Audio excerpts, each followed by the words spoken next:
नमस्कार दोस्तों, मैं हूँ सूरज और आज लेकर आया हूँ कला शिस्त के सबसे बड़े बदलाव की एक्सक्लूसिव अपडेट।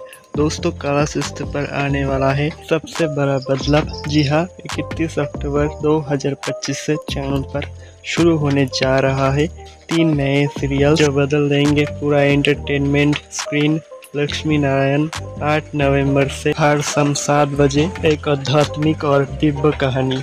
सुमन इंदौरी 3 नवंबर से हर शाम 7:30 बजे एक प्यारी सी लव स्टोरी जो दिल छू जाएगी। मेरा बालम थानेदार 31 अक्टूबर से रात 9 बजे स्पेशल एपिसोड के साथ धमाकेदार कमबैक। तो तैयार हो जाइए दोस्तों, क्योंकि कला शिस्त पर एंटरटेनमेंट होने वाला है ट्रिपल धमाका।